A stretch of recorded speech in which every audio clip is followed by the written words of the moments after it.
Welcome to Table Talkers with Lucky and DP. I'm DP. Lucky. And we are here to review Smile.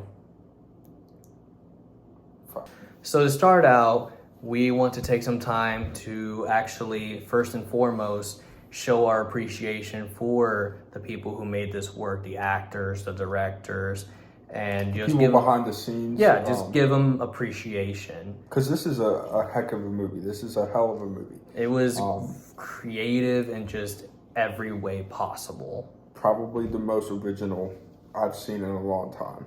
So first, we'd like to start off with the fact that the amazing director is Parker Finn, and it's actually his third movie that he's made. He's a newer director, which crazy, amazing. Blows my mind. He's doing stuff that, directors who have been in this gig for 10, 15 plus years, I don't think have pulled off today.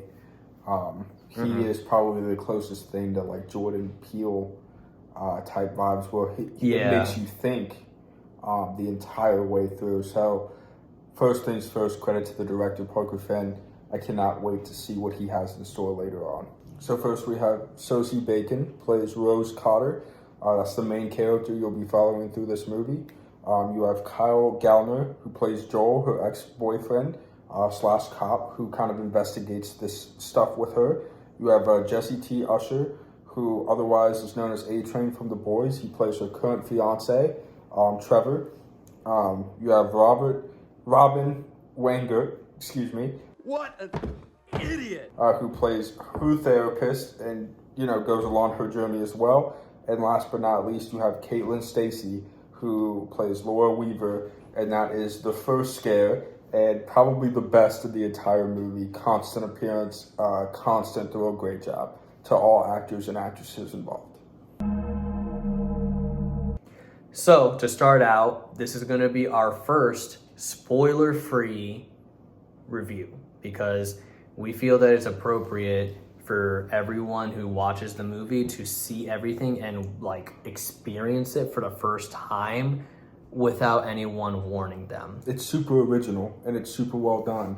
Yeah. And I think that, it would be a disservice to these great filmmakers and the great cast to sit here and downplay what they did by telling you what happened. Yeah, we had a lot of moments where we jumped, and even one moment where I actually flailed my arms because I was so caught off guard. And there's just a lot of crazy things that happen in it. It's just wild. The things you just never really figured that would happen type of deal. So honestly, one part that I'm not going to say who, but there is a part that I cannot get over where the person is so scared. You think that they're going to just freak out type of deal, and then end up peeling their face like a onion, like a damn onion, like Shrek onion. Ogres are like onions. They stink? Yes. No. And it was wild. So then now we're gonna kind of discuss a little bit about what's the girl's name again? Laura Weaver. Yeah, the first girl, the main girl that you see in every poster and everything. Caitlin Stacy is the actress. Fantastic job. Fantastic. She was the creepiest. We appreciate you. We're not calling you creepy. But beautiful your face, smile. It's beautiful just smile. In this movie, it got me feeling a different type of way. You know what I mean? But that's the whole point of the movie. So it was brutal. It is how the movie kicks off, right? Stacy comes to the therapist. They talk about it. She doesn't feel like she's being heard, and it's her last day per se. She was told by this thing that this is her day to die. So once she ends up passing, and our favorite character, main character Rose, takes on that trauma, that's where the story really kicks off.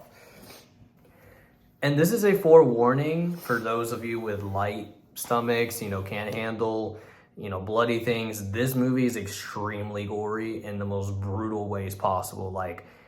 every death, we're not going to say who or what, but every single death has the most brutal creative aspect of it. So forewarned, watch out, because it's a lot to handle, especially if you're not used to gore like Don't that. eat beforehand if you are light, stomach and you feel like it might be too much. Don't do it. Don't push yourself, because this movie does push the limits on a lot of that kind of stuff.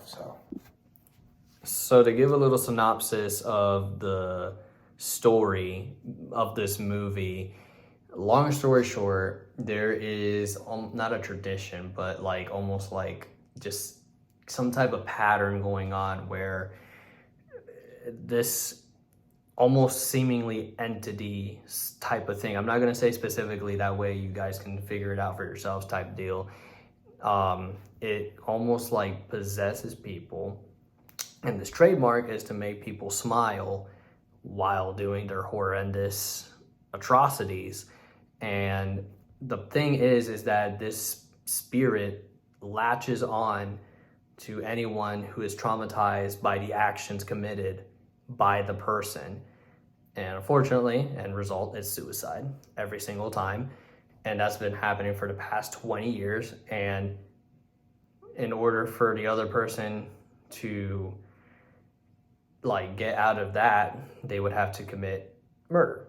Yeah. In order for that to be out of their life forever. And I feel like, this movie, it really takes a look at mental health and what trauma does. There's a lot of undertones to that.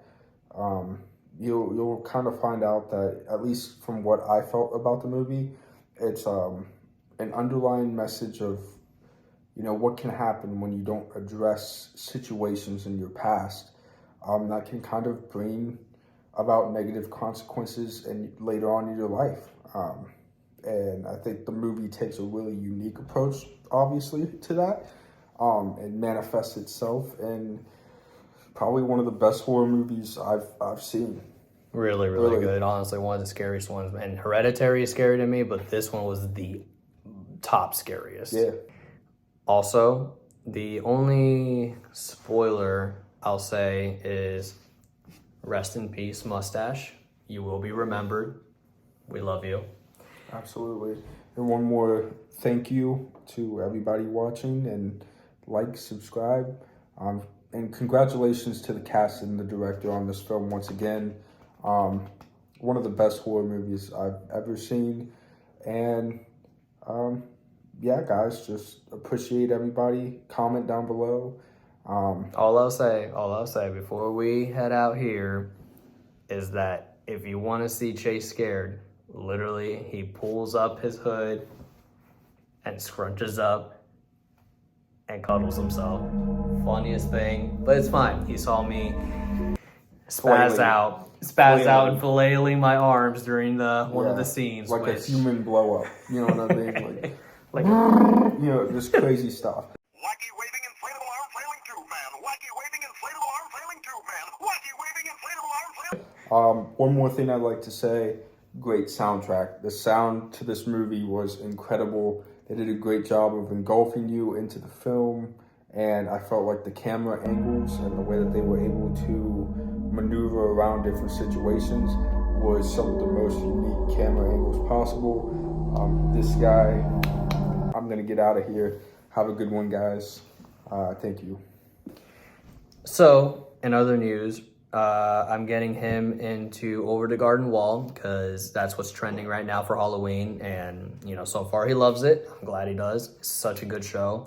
And what was it? Pray for the Devil. That's another horror movie that we saw. Crazy. It looks very terrifying. So that could be the next movie we review eventually. I mean, it hasn't come out yet or anything. So Comes out, I think, in like a week and a half. So maybe something like that. we will yeah. keep you guys posted with that.